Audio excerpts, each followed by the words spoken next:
oraciones por mi salud.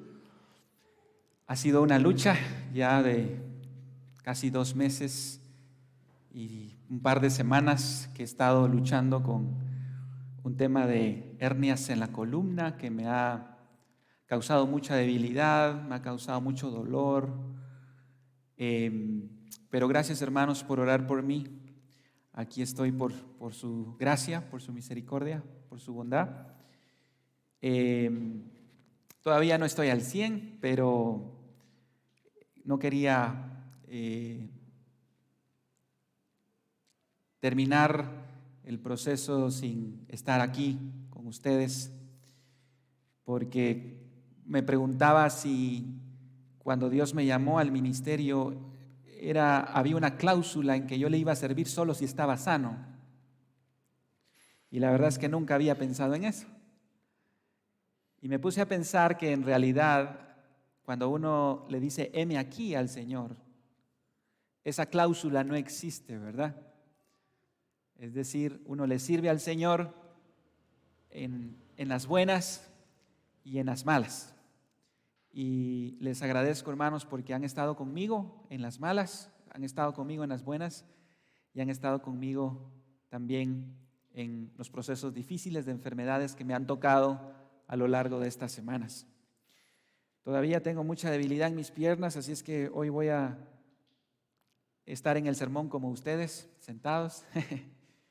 Y vamos a continuar con la ayuda de Dios con el estudio del libro de Marcos, que fue el que nos quedamos, y pues vamos a iniciar dándole lectura al pasaje, hermanos, en su Biblia, si usted tiene, en Marcos capítulo 5. Marcos capítulo 5, vamos a continuar hoy, entramos a un nuevo capítulo. La última sección que estudiamos fue la sección de Jesús en la tormenta, en el capítulo 4, en su última parte. Hoy vamos a continuar en el capítulo 5. Marcos capítulo 5, versículo 1 en adelante, y vamos a darle lectura al pasaje que hoy nos corresponde para luego ir estudiando parte por parte. ¿Lo tienen, mis hermanos? ¿Se escucha ahí atrás el micrófono? ¿Sí se escucha bien? Muy bien, excelente. Dice así Marcos capítulo 5, versículo 1.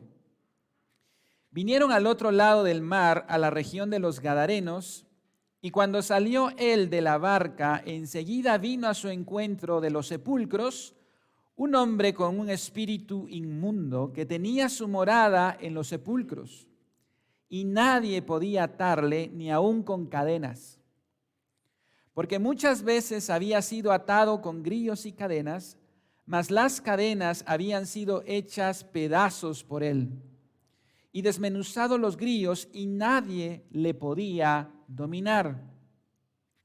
Y siempre, de día y de noche, andaba dando voces en los montes y en los sepulcros, e hiriéndose con piedras. Cuando vio pues a Jesús de lejos, corrió y se arrodilló ante él, y clamando a gran voz dijo: ¿Qué tienes conmigo, Jesús, Hijo del Dios Altísimo? Te conjuro por Dios que no me atormentes. Porque le decía: sal de este hombre, espíritu inmundo. Y le preguntó: ¿cómo te llamas? Y respondió diciendo: Legión me llamo, porque somos muchos. Y le rogaba mucho que no le enviase fuera de aquella región. Estaba allí cerca del monte un gran hato de cerdos paciendo. Y le rogaron todos los demonios diciendo: envíanos a los cerdos para que entremos en ellos. Y luego Jesús les dio permiso. Y saliendo aquellos espíritus inmundos, entraron en los cerdos, los cuales eran como 2,000. Y el hato se precipitó en el mar por un despeñadero, y en el mar se ahogaron. Y los que apacentaban los cerdos huyeron y dieron aviso en la ciudad y en los campos, y salieron a ver qué era aquello que había sucedido. Vienen a Jesús y ven al que había sido atormentado del demonio y que había tenido la legión, sentado, vestido y en su juicio cabal. y tuvieron miedo. Y les contaron los que lo habían visto cómo le había acontecido al que había tenido el demonio y lo de los cerdos, y comenzaron a rogarle que se fuera de sus contornos. Al entrar él en la barca, el que había estado endemoniado le rogaba que le dejase estar con él, mas Jesús no se lo permitió, sino que le dijo: vete a tu casa, a los tuyos, y cuéntales cuán grandes cosas el Señor ha hecho contigo y cómo ha tenido misericordia de ti. Y se fue y comenzó a publicar en Decápolis cuán grandes cosas había hecho Jesús con él, y todos se maravillaban. Oremos. Padre amado, estamos delante de ti una vez más, humillados, Señor, reconociendo que todos los que estamos aquí, Señor, estamos aquí no por iniciativa propia, sino porque tú has cambiado nuestros corazones y has puesto el querer como el hacer para esta mañana buscar tu presencia. Cada latido de nuestro corazón, cada suspiro de nuestra boca, de nuestra nariz, depende de ti. Ninguno estaría aquí, Señor, si no fuera porque tú nos has dado la oportunidad y el privilegio de congregarnos y adorarte. Y ahora, Señor, nos disponemos a abrir tu palabra y escuchar tu voz por medio de ella. Permite que tu Espíritu Santo lleve cautivo todo pensamiento a la obediencia de Cristo. Tú sabrás, Señor, qué tormentas hay en los corazones de algunos que están acá. Tú sabrás, Señor, qué situaciones viene lidiando cada uno de mis hermanos. Y tú sabrás cómo dar libertad esta mañana a través de tu palabra. Aquí estamos, Señor, delante de ti. Aquí está tu pueblo. Habla a tu pueblo, Señor. Henos aquí, en el nombre de Jesús. Amén y amén. Acompañar a Jesús durante su ministerio terrenal, sin lugar a dudas, hermanos, era algo que era una experiencia única, una experiencia maravillosa. Y era una experiencia en la que pues, sus discípulos no sabían qué esperar. De repente Jesús tenía un encuentro con una persona leprosa que tenía su cuerpo ya muy deteriorado, y de repente Jesús obraba milagrosamente. En otra ocasión Jesús se topaba con una persona paralítica a quien le hacían llegar por el techo y Jesús lo sanaba de manera milagrosa. En otras ocasiones Jesús libraba fuertes y acaloradas discusiones teológicas con los fariseos. En otras ocasiones tocaba librar tormentas en el mar. En otras ocasiones tocaba alimentar a multitudes con tan solo 5 panes y 2 peces. Pero estoy seguro que una de las experiencias que dejaba en shock a los discípulos era cuando Jesús tenía un encuentro con una persona que estaba endemoniada. Hasta el día de hoy, eso sigue siendo una experiencia fuerte para todos aquellos que en algún momento han tenido esta experiencia. Yo recuerdo en cierta ocasión, en cierta iglesia donde estábamos orando, de repente una señorita que estaba a la par mía se cayó en plena oración, cayó al suelo y empezó a sacar espuma por la boca. En ese momento muchos de los que estaban orando salieron corriendo porque pensaron que estaba esta persona poseída por algún espíritu inmundo. Y resulta que no. Esa experiencia nos permitió ver quién estaba confiando en Dios, ¿verdad?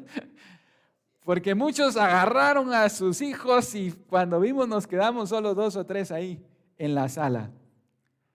Sin lugar a dudas, no es fácil tener una experiencia como esta. En nuestro pasaje de esta mañana, Jesús va a tener un encuentro con una persona endemoniada. Pero esta experiencia es única y singular, porque ya hemos estudiado que Jesús ha tenido encuentros con endemoniados. Lo vimos en el capítulo 1, capítulo 2. Una persona que tenía un espíritu inmundo en plena sinagoga que se manifestó. Pero Marcos 5 es otra historia. Porque no estamos hablando de una persona que tenía un espíritu inmundo. Estamos hablando de un caso, el caso más dramático, más fuerte de toda la Biblia. Era una persona que tenía miles de demonios adentro de él. Y eso lo hace, hermanos, una experiencia única. No era cualquier persona endemoniada, era el endemoniado de Gadara. Miles de demonios. Algo que nunca ocurre en todo el ministerio de Jesús va a ocurrir en este momento.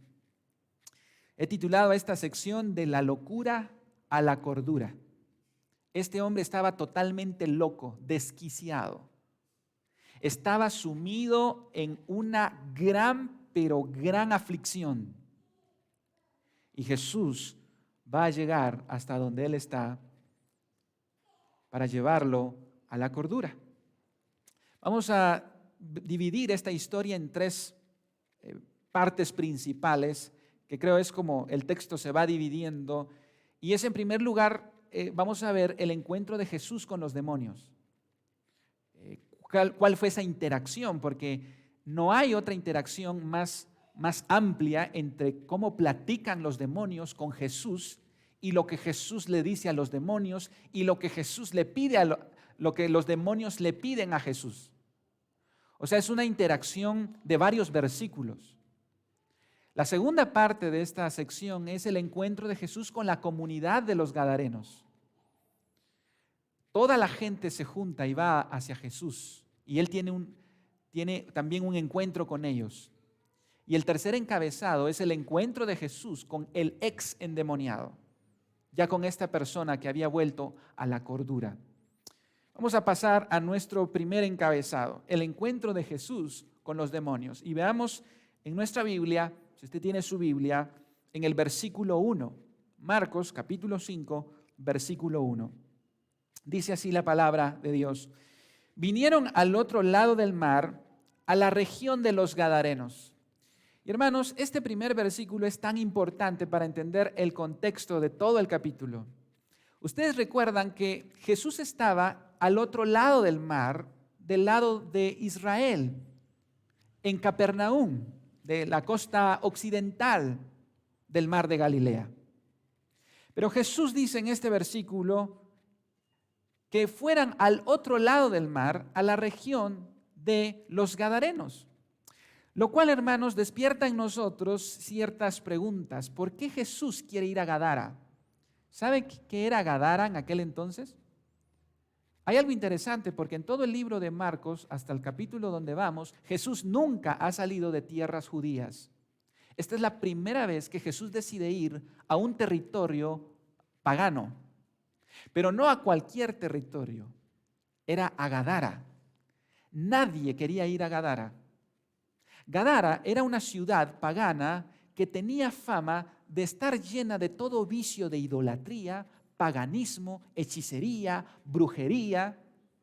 Las personas de Gadara no eran muy amables, que digamos, y vamos a ver en la historia cómo recibieron a Jesús y qué le dijeron. Eran personas violentas, personas inmorales. Así es que ir a Gadara era algo extraño. No era el mejor lugar para ir. La pregunta es, ¿qué motivó a Jesús a decirles, vamos del otro lado del mar? Es más, Jesús, para llegar a Gadara, recuerdan ustedes en el último sermón de Marcos, tuvo que atravesar una tormenta feroz para llegar. Pero hay otro detalle que no podemos pasar por alto. El ministerio de Jesús del otro lado del mar, en Capernaum, iba viento en popa. Miles de personas querían a Jesús, le buscaban. Pero ahora Jesús quiere irse a otro lugar donde nadie lo conoce, donde no hay ministerio, le pregunto, ¿usted se iría? Si uno de nosotros fuera asesor ministerial de Jesús, le diría, Jesús, ¿cómo te vas a ir a Gadara? No, aquí está dando fruto el ministerio. Quedémonos en Capernaum, ¿para qué irnos del otro lado? Le pregunto, ¿usted se iría, hermanos? ¿Usted se iría de un trabajo donde le va muy bien a un trabajo donde le va a ir mal? ¿Usted dejaría un ministerio que está creciendo por ir a un lugar y empezar de cero? La pregunta es, ¿por qué Jesús quería ir a Gadara? La respuesta a esa pregunta la hallaremos al final de este sermón. Versículo 2 en nuestra Biblia. Veamos cómo lo reciben los de Gadara. Hay un dulce comité de bienvenida ahí en Gadara. Versículo 2. Ya anticipé que Gadara es una cosa seria, ¿verdad? Para ir a Gadara usted necesitaba ir con guardaespaldas, ¿verdad? Ya no quiero decir más o menos qué lugar aquí en Guatemala, pero usted ya se imagina. Versículo 2. Y cuando salió él de la barca, enseguida vino a su encuentro de los sepulcros un hombre con un espíritu inmundo. Verso 3. Que tenía su morada en los sepulcros y nadie podía atarle ni aún con cadenas. Vaya comité de bienvenida, ¿verdad? Recién acaban de atravesar una tormenta y los gadarenos tienen a una persona que le da la bienvenida a todos aquellos que osaran llegar a visitarles. Es este hombre, conocido en la Escritura como el endemoniado de Gadara. Pregunto, hermanos, ¿qué hubieran hecho ustedes si ven de repente saliendo de la barca un hombre dando alaridos que viene corriendo a ustedes?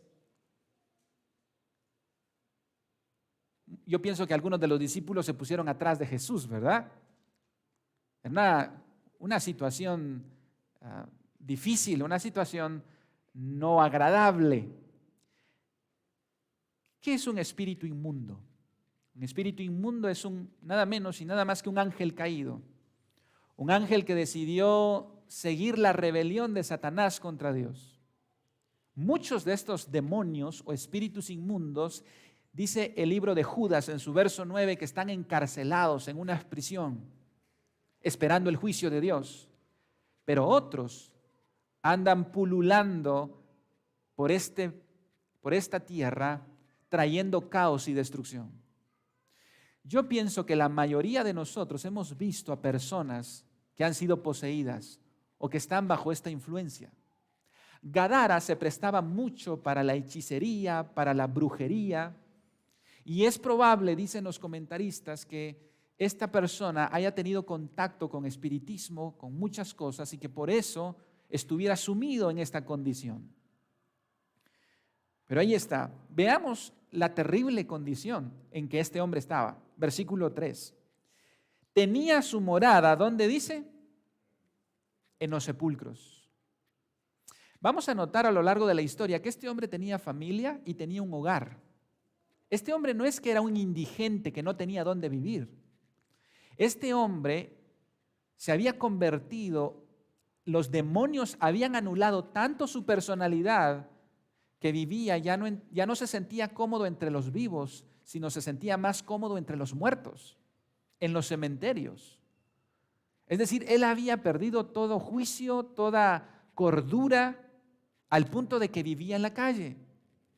Un detalle que agrega la versión de Mateo sobre la condición de este hombre es que también el Evangelio de Lucas, acerca de este hombre, es que este hombre estaba desnudo. O sea, no solamente los demonios habían anulado tanto su personalidad, sino habían dañado tanto la imagen de Dios sobre él, que dice el Evangelio de Lucas que este endemoniado no solo vivía en el cementerio, sino también vivía desnudo.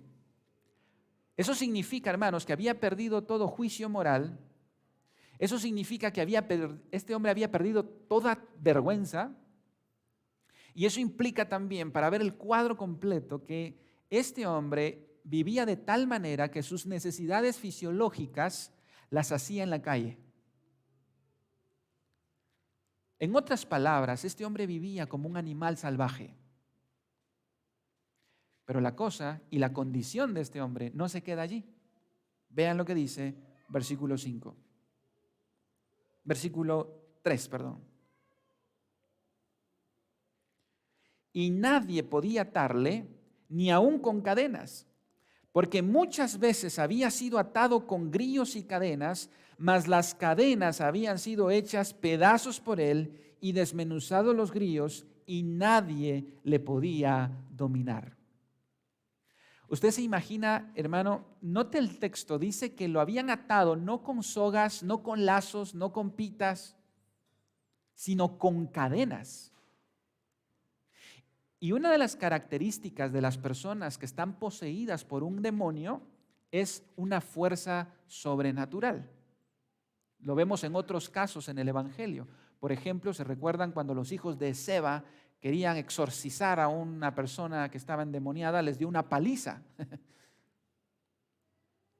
Ahora usted se imagina, hermano, cómo tenía los brazos ese hombre, romper cadenas con sus brazos. Usted se imagina cómo tenía la piel, y no solo había sido atada una vez, muchas veces. Y eso nos empieza a dar entonces el cuadro de la terrible situación que este hombre está viviendo. Vive en los cementerios, solo, se siente más cómodo entre los muertos que entre los vivos, vive desnudo y vive golpeado con las cadenas, pero todavía su situación no queda ahí, todavía hay algo más. Verso 5. Y siempre, de día y de noche, este hombre no tenía reposo, andaba dando voces en los montes y en los sepulcros e hiriéndose con piedras. Este hombre se había convertido en la pesadilla de la comunidad. Ningún niño quería acercarse a él. Era la pesadilla de todos los niños de la comunidad, toparse con el endemoniado gadareno. ¿Usted se imagina la clase de apodos que le pusieron? ¿Usted se imagina cómo lo veía la comunidad?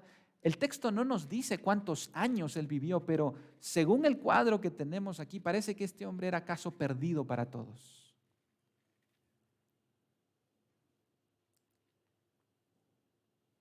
La pregunta, hermanos, es: ¿habrá esperanza para un hombre que está en semejante condición? Que ha perdido el juicio, ha perdido la moral, ha perdido el norte. ¿Habrá esperanza para un hombre como él? Pues eso es lo que veremos en el versículo siguiente, versículo 6. Cuando vio pues a Jesús de lejos, corrió y se arrodilló ante él. Aquel que nadie lo podía dominar, aquel que las cadenas no lo podían sujetar, la sola presencia de Jesús lo trajo de rodillas. Y es aquí, hermanos, donde empezamos a ver la interacción de los demonios con Jesús. Se arrodilló, y la palabra en griego es postrarse en adoración. Jesús, hermanos, tiene una autoridad tan grande que este hombre que las cadenas no podían dominar, ni siquiera le ha dicho algo Jesús, y viene delante de él a postrarse. Y vean cuál es la razón por la cual estos demonios o este demonio se postra delante de Jesús. Versículo 7. Y clamando a gran voz dijo: ¿qué tienes conmigo, Jesús, Hijo del Dios Altísimo? Te conjuro por Dios que no me atormentes, porque le decía: sal de este hombre, espíritu inmundo. Hermanos, en el Evangelio de Marcos, los demonios tienen una teología y tienen una doctrina bárbara. Es increíble notar cómo los demonios conocen a Jesús y saben quién es Él. ¿Se recuerda con qué pregunta terminó el último capítulo que estudiamos, el capítulo 4? En su último versículo termina con una pregunta. La pregunta es: ¿quién es este? Dicen los discípulos acerca de Jesús. ¿Quién es este que aún el viento y el mar le obedecen? Y los demonios van a contestar: es Jesús, el Hijo del Dios Altísimo. Número 1, lo reconocen como el Hijo de Dios. Número 2, se postran delante de Él. Y me llama la atención, hermanos, lo que dice en el verso 7. Te conjuro por Dios que no me atormentes. Jesús es la peor pesadilla de los demonios. Jesús es la peor pesadilla de Satanás y sus demonios. Por eso le dicen, te conjuro por Dios que no me atormentes. Pero la versión de esta historia de Mateo agrega un detalle que a mí me dejó pensando. Vamos a ver si lo vemos en Mateo 8:29. Fíjense lo que agrega estos demonios. En el verso 29 de Mateo 8. Clamaron diciendo, ¿qué tienes con nosotros, Jesús, Hijo de Dios? ¿Has venido acá para atormentarnos antes de tiempo? Fíjense cómo ellos dicen antes de tiempo. Los demonios tienen tan buena doctrina que saben que hay una agenda de Dios. Y yo me pregunto, ¿cómo ellos sabían que el juicio no venía en la primera venida, sino en la segunda venida? Por eso le dicen antes de tiempo. Miren, qué visión tienen los demonios acerca de la agenda de Dios. A veces la tienen más clara que nosotros. ¿Qué teología? Tienen sana doctrina. Así es que no nos jactemos de tener sana doctrina, ¿verdad? Porque no por tener sana doctrina es evidencia de que somos hijos de Dios. Santiago dice, ¿tú crees que Dios es uno? Bueno, también los demonios creen y tiemblan. Pero no solo se arrodillan delante de Dios, no solo reconocen a Jesús como el Hijo de Dios, no solo saben la agenda de Dios, sino también son sumisos a la pregunta de Jesús. Y ahora empieza un diálogo entre los demonios y Jesús que nos va a dejar una visión acerca del mundo espiritual. Fíjense del diálogo. Vamos a nuestra Biblia nuevamente, verso 9. Jesús les pregunta. En ningún otro caso Jesús se pone a hablar con los demonios. En este caso particular sí. Y le pregunta algo Jesús a estos demonios. Verso 9. Y le preguntó, ¿cómo te llamas? Y respondió diciendo, Legión me llamo, porque somos muchos. Y le rogaba mucho que no lo enviase fuera de aquella región. Muchas personas que tratan con demonios hoy día erradamente interpretan que cuando estamos frente a un caso de posesión demoníaca, lo primero que hay que hacer es preguntarle nombre al demonio. Hermanos, si un día usted está en este caso, no se ponga a preguntar cómo se llama. Aquí Jesús lo hizo, pero es un caso particular. En todos los demás casos, Jesús no se ponía a preguntarle la dirección, cuál es su nombre, su apellido.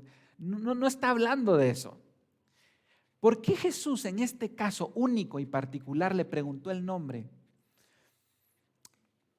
Probablemente por dos razones. Primero, porque este demonio intentaba ocultar su verdadera identidad. Si usted se da cuenta, él estaba hablando en singular. Él dijo, ¿qué tienes conmigo? Él dijo, te ruego que no me atormentes. Hablaba en singular. Y los discípulos pensaban que este era un caso como los demás, un demonio.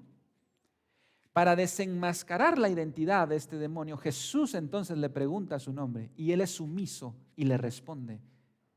Y le dice, no soy uno, somos muchos, me llamo Legión. Y la palabra legión era una palabra que se usaba para una unidad militar romana que podía llegar a tener hasta 6,000 soldados.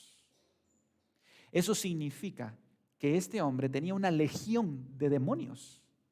Uno dice, ¿qué hizo este hombre para tener semejante problema? No lo sabemos. Lo cierto es que si usted y yo le abrimos una puerta a Satanás, él no solo va a meter una mano. Si usted en su familia le abre una puerta a Satanás, él no viene solo, él viene acompañado. Y vamos a ver que si hay algo que hace Satanás es crear caos y destrucción, porque Jesús dijo que Satanás ha venido para robar, matar y destruir. Eso está haciendo con este hombre. Y ahí está entonces Jesús desenmascarando a este demonio. Ahora, Jesús quería estimular la fe de sus discípulos. Él quería que ellos entendieran que este era un caso particular de posesión demoníaca. Pero la cosa se pone interesante porque estos demonios vienen y le hacen una petición a Jesús. Vean su Biblia en Marcos capítulo 5, verso 11. Miren la petición que le hacen a Jesús. Estaba allí cerca del monte un gran hato de cerdos paciendo. Y le rogaron todos los demonios diciendo, envíanos a los cerdos para que entremos en ellos.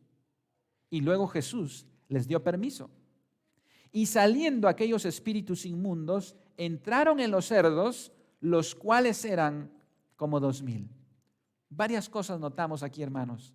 Primero es, nada pasa en este universo si el Señor del universo no da permiso. ¿Cómo es posible que un demonio tan poderoso, legión, miles de demonios, le tengan que pedir permiso a Jesús para meterse en un asqueroso puerco del chiquero?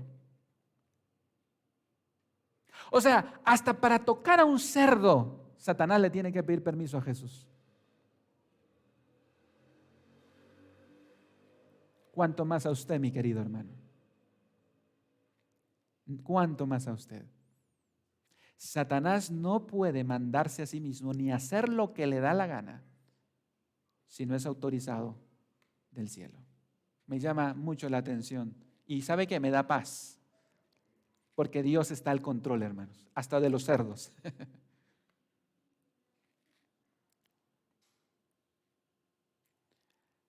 Y Jesús les da permiso. ¿No cree usted que hubiese sido mejor que Jesús los mandara a la prisión eterna? ¿No sería este mundo un mundo mejor si por lo menos hay 6,000 demonios menos? O sea, aquí hay millones de demonios. Pero ¿no sería este un mundo mejor si Jesús hubiese eliminado estos 6,000 o 2,000 o no sabemos exactamente cuántos demonios? ¿Sabe que no? Porque uno se pregunta, Jesús, cuando yo leo la historia por primera vez, dentro de mí le digo, Jesús, no les des permiso, mándalos de una vez a la prisión eterna, despáchalos de una vez. Pero ¿sabe por qué? Porque, hermanos, tenemos que entender que el diablo es el diablo de Dios. Aún los demonios y Satanás encajan dentro de los planes de Dios para nuestro bien. ¿Se acuerda cuando Jesús le dijo a Pedro, Pedro, fíjate que Satanás te está pidiendo para zarandearte? ¿Y qué dijo Jesús? ¿Se lo impedí? No, solo oré para que tu fe no falte y cuando vuelvas, fortalezcas a tus hermanos. Esa zarandeada que Satanás le pegó a Pedro sirvió para el bien de Pedro, para que cuando él regresara, fortaleciera a sus hermanos. Otro caso, Pablo tenía un aguijón en la carne, era un mensajero de Satanás. 3 veces, dice Pablo, le he pedido que me lo quite y Dios le dijo, no, bástate mi gracia. ¿Por qué? Porque eso te mantiene humilde, Pablo. Ese mensajero de Satanás mantenía a Pablo humilde. ¿Sabe quién estaba más interesado en que le quitaran ese aguijón? Satanás. Satanás quería que le quitaran el aguijón a Pablo, porque a Satanás le conviene que usted y yo nos enorgullezcamos. Pero Dios permite que haya un aguijón para bajarnos los humos y nos humilla. Así es que Dios tiene el control aún de los demonios. El diablo es el diablo de Dios y encaja en sus planes. Y los que le amamos, todo ayuda bien. Jesús podría enviar en este momento a Satanás y sus demonios a la prisión eterna aquí y ahora. Pero Él deja que siga su curso porque lo usa para su gloria y para nuestro bien. ¿Qué pasó con los cerdos? Pobres cerditos, ¿verdad, hermanos? ¿Qué pasó con los cerdos? Verso 13. Y el hato de cerdos se precipitó en el mar por un despeñadero y en el mar se ahogaron. Hermanos, ¿usted ha visto cómo hacen los cochitos? ¿Ha visto el ruido que hacen los cochitos? ¿Usted se imagina 2,000 cerdos? Y lo primero que hacen los espíritus cuando entran a los cerdos es ir a despeñarse y morir. ¿Se da cuenta cómo Satanás solo trae caos y destrucción? Es lo único que hace Satanás. Estuvieron en este hombre y crearon caos y destrucción. Se fueron a los cerdos y todos los cerdos se fueron a despeñar y se ahogaron. Ojo, todo el que sirve a Satanás va a terminar ahogado en un precipicio y tirado en un despeñadero. Es lo único que nos ofrece Satanás. Caos y destrucción.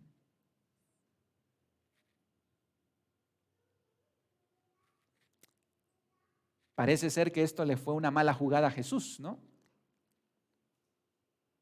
Yo no sé cómo se llamaba la empresa de los gadarenos, pero parece ser que esta era una gran empresa. ¿Cuánto dinero perdieron ahí? 2,000 cerdos. ¿Cuánto vale un cerdito hoy, hermanos? Así barato, unos 3,000, 5,000, depende. Póngale 5,000 quetzales por cerdo.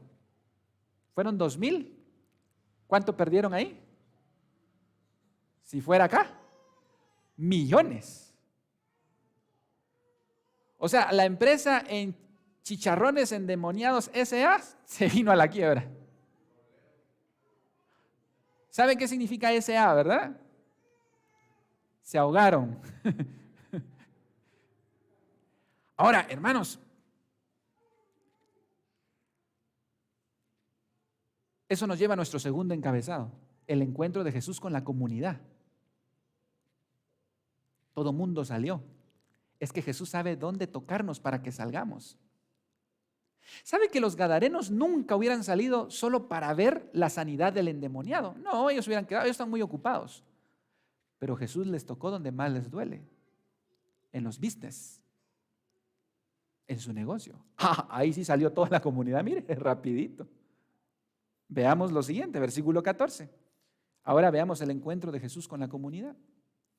Y los que apacentaban los cerdos huyeron y dieron aviso en la ciudad y en los campos y salieron a ver qué era aquello que había sucedido. Vienen a Jesús y ven al que había sido atormentado del demonio y que había tenido la legión sentado, vestido y en su juicio cabal. Y tuvieron miedo. Y les contaron los que lo habían visto cómo le había acontecido al que había tenido el demonio y lo de los cerdos. Y comenzaron a rogarle que se fueran de sus contornos. Ahí sí vino toda la comunidad. No vino por el endemoniado, no vinieron para darle gracias a Jesús. Mira, qué bueno que le diste una nueva vida a esta persona. No. Ellos vinieron por sus cerdos. Pero me llama la atención, hermanos, cómo está ahora aquel hombre que vivía en un cementerio, que vivía desnudo. Dice que estaba sentado, vestido y en su juicio cabal. Noten que Jesús no le dijo, wow, este caso sí está duro. ¿Sabes qué? Ven a terapia una vez a la semana y te voy sacando los demonios 100%, ¿verdad? O sea, Jesús no le dijo, este caso sí está duro. Yo digo que vamos a ir ahí poco a poquito. De aquí a un año vamos a ir sacando poco a poco. Lo que estos hombres no pudieron hacer en años, con cadenas, con garrotes, con lo que estuvieron por hacerle, Jesús lo hizo en un instante. Limpio, sano. Hermanos, quédense con este principio de este sermón. Nadie está demasiado perdido como para no ser alcanzado por Jesús.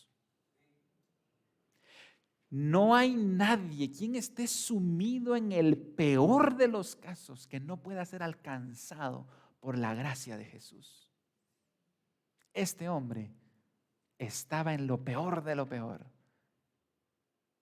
Y ahora entonces empezamos a entender por qué Jesús quería dejar Capernaum, donde le iba bien, para ir a un lugar, atravesar una tormenta y llegar a un lugar desconocido. Porque el sufrimiento de este hombre no le fue indiferente. Jesús atravesó la tormenta para llegar hasta el Gadareno. Pero tristemente, la comunidad, le pide a Jesús algo y le dice, ¿sabes qué, Jesús? Te rogamos, por favor, vete de aquí. No te queremos aquí. Para la comunidad fue más importante su negocio, sus cerdos, que la vida de este hombre. Tristemente. Y eso nos lleva a nuestro tercer encabezado y último, el encuentro de Jesús con el ex endemoniado. El encuentro de Jesús con el ex endemoniado. Versículo 18. Le dijeron a Jesús, ¿sabes qué, Jesús? Vete. ¿Y sabe qué, Jesús? ¿Qué hizo Jesús? Agarró sus cosas y se fue. Se subió a la barca. Toda la comunidad no quería a Jesús, pero había alguien que sí lo quería. Versículo 18, el encuentro de Jesús con el ex endemoniado. Al entrar él en la barca, el que había estado endemoniado le rogaba que le dejase estar con él. Este hombre ya no quería pasar ni un minuto, ni un día más lejos de Jesús. Mas Jesús no se lo permitió, sino que le dijo, vete a tu casa y a los tuyos y cuéntales cuán grandes cosas el Señor ha hecho contigo y cómo ha tenido misericordia de ti. Noten, hermanos, que Jesús no fue egoísta ni resentido. Jesús le da una oportunidad a la comunidad y le dice al endemoniado que se quiere ir con él, no, quédate aquí y ve a tu casa. Hermanos, es el primer misionero que Jesús está dejando en su ministerio. Esto es Marcos 5. Ni siquiera a sus discípulos les ha dado esta misión. Pero Jesús se la da al endemoniado gadareno y le dice, tú vas a ser el misionero de esta comunidad. Hermanos, ¿no será esto algo muy prematuro? ¿Cuántas horas de discipulado ha tenido este endemoniado? ¿Cuántos cursos de evangelismo ha llevado? Y solo no lo deja con alguien. Y le dice, no, tú vas a ser el misionero. Hermano, ¿no será que Jesús está actuando muy imprudente? Horas nada más y lo manda a todo Gadara, a Decápolis, a todas las ciudades. ¿Sabe, hermano, cuál es el único requisito para que usted sea un misionero? No es recibir una capacitación, no es ir a la iglesia, no es ir a estudiar al seminario. El único requisito para que usted sea un misionero es nacer de nuevo. Este hombre había nacido de nuevo, estaba preparado. Es más, hermanos, los mejores misioneros son los que han nacido de nuevo. Los recién convertidos, esos son los mejores misioneros. Porque los recién convertidos quieren hablarle a la suegra, al suegro, a la novia, al novio, al vecino, porque han nacido de nuevo. Los que no han nacido de nuevo, por más estudios que hayan recibido, no comparten de Jesús. Pueden hablar de política, pueden hablar de fútbol, pueden hablar de marcas de carros, pueden hablar de música, pero son paralíticos para hablar de Jesús. Pero este hombre, ¿qué responsabilidad? Versículo 20. ¿Qué hizo este hombre? No fue egoísta, sino entendió, verso 20, y se fue y comenzó a publicar en Decápolis cuán grandes cosas había hecho Jesús con él, y todos se maravillaban. ¿Sabe? Decápolis era una ciudad de 10 ciudades. Deca significa 10, polis significa ciudad. Era toda una región. Y me llama la atención, hermanos, porque el endemoniado se quedó, el ex endemoniado.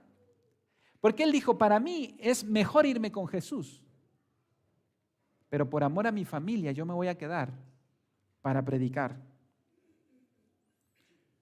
La pregunta es, ¿será que dio fruto el ministerio de este hombre? ¿O se murió espiritualmente? ¿Qué pasó? ¿Sabe que encontramos evidencia del fruto del trabajo de este hombre? Cuando empezamos a leer Marcos, empiezan a salir un montón de gente de Decápolis. Fíjese, por ejemplo, lo que dice Marcos 7:31. Mire lo que ocurre. Volviendo a salir, eso fue tiempo después, en el capítulo 7, volviendo a salir de la región de Tiro, vino por Sidón al mar de Galilea, pasando por la región de Decápolis. 2 capítulos atrás, un misionero empezó a hacer trabajo ahí. Y le trajeron un sordo y tartamudo y le rogaron que le pusiera la mano de encima. La pregunta es, ¿quién les dijo a este que buscaran a Jesús? Eso fue fruto del ex endemoniado gadareno. Y si usted sigue leyendo en el capítulo 8, multitudes empiezan a venir de Decápolis a Jesús. La pregunta es, ¿por quién? Por el fruto del trabajo de este hombre. Tenía razón Jesús cuando dijo que la buena tierra da fruto a 30, a 60 y a 100 por uno. Un día usted y yo en el cielo vamos a conocer a este ex endemoniado que pasó de la locura a la cordura. ¿Cómo encontramos para cerrar el evangelio en este episodio? Con esto cierro el sermón de esta mañana. ¿Cómo encontramos el evangelio en este pasaje? En primer lugar, hermanos, ahora entendemos por qué Jesús dejó Capernaum, donde le iba bien, donde su ministerio estaba creciendo, cruzó el mar de Galilea, cruzó la tormenta en el mar para llegar a Gadara. ¿Sabe por qué? Por amor a este hombre. Jesús dejó las 99 en Capernaum para ir a buscar la que se había perdido, porque este hombre también era hijo de Abraham. Note la similitud de Jesús en la cruz con el endemoniado gadareno. Hay una similitud y aquí encontramos el evangelio. El endemoniado gadareno estaba desnudo en el cementerio. Jesús en la cruz estaba desnudo también ahora. El endemoniado gadareno estaba herido, lastimado. Ahora Jesús está herido y lastimado también y desnudo en la cruz. El endemoniado gadareno tenía en sus manos grilletes. Jesús en la cruz ahora tenía clavos. Lo cual nos dice, hermanos, que Jesús pudo hacer todo lo que hizo por el endemoniado gadareno porque Jesús tomaría su lugar en la cruz del Calvario. ¿Por qué ahora este hombre estaba vestido? Porque Jesús sería desvestido en la cruz del Calvario. ¿Por qué ahora este hombre estaba cuerdo y en su sano juicio? Porque Jesús sería tenido por loco. ¿Por qué este hombre ahora está sin heridas? Porque ahora Jesús sería golpeado en la cara y maltratado. ¿Por qué este hombre ahora está libre? Porque Jesús sería hecho prisionero. Cristo fue rechazado en la ciudad para que el gadareno pudiera ser aceptado. Antes la comunidad le pedía al ex endemoniado que se fuera de sus contornos, pero ahora Cristo tomó su vergüenza sobre sí, Cristo tomó su lugar, ahora se le pide a Cristo que se vaya y se le pide al gadareno que venga. De la misma manera, Jesús fue desvestido para que usted y yo hoy fuéramos vestidos de la justicia de Dios. Jesús fue abandonado para que nosotros fuéramos recibidos. Jesús fue herido para que nosotros fuéramos sanados. Jesús dijo, Dios mío, ¿por qué me has abandonado? Para que usted y yo pudiéramos decir, Dios mío, ¿por qué me has aceptado? La historia del endemoniado es su historia y mi historia. Usted también estaba muerto en los delitos y pecados. Usted también vivía haciendo la voluntad de Satanás. Y usted también tenía cadenas que lo ataban al pecado. Pero Jesús nos sanó y nos rescató. Padre, muchas gracias por tu palabra, Señor. Gracias, oh Dios, porque todos nos identificamos con este hombre que estaba perdido, sin rumbo y sin esperanza. Pero tú dejaste Capernaum, cruzaste el mar, atravesaste la tormenta y llegaste al cementerio por amor a este hombre que estaba perdido. De la misma manera, Señor, tú dejaste el cielo, cruzaste a la tierra para venir a salvar lo que se había perdido. Y por esa razón, hoy nosotros estamos aquí. Por tu gracia y por tu misericordia. Gracias, oh Dios, porque cuando todos nos daban por perdidos, porque cuando nadie daba nada por nosotros, tú llegaste hasta donde estábamos y nos encontraste.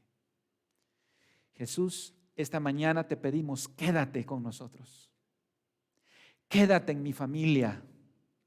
Quédate en mi país. Quédate en mi corazón.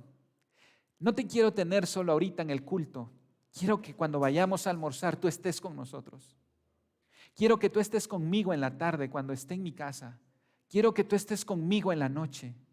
Quiero que tú estés conmigo en la tarde. Jesús, no te vayas. Quédate con nosotros. Y ayúdanos, Señor, a cumplir la responsabilidad que tenemos de ir y contarle a los demás las cosas grandes que tú has hecho con nosotros. Porque somos misioneros en nuestra familia, en nuestro trabajo, en nuestra comunidad. Es nuestra responsabilidad hablarle a los demás cuán grandes cosas tú has hecho con nosotros. Señor, que no seamos ingratos, que nos callemos la boca, que no seamos ingratos recibiendo tan grande salvación, cerrarnos a compartir el Evangelio. Haz de esta iglesia misioneros comprometidos para hablar de tu Evangelio. En el nombre de Jesús oramos. Amén.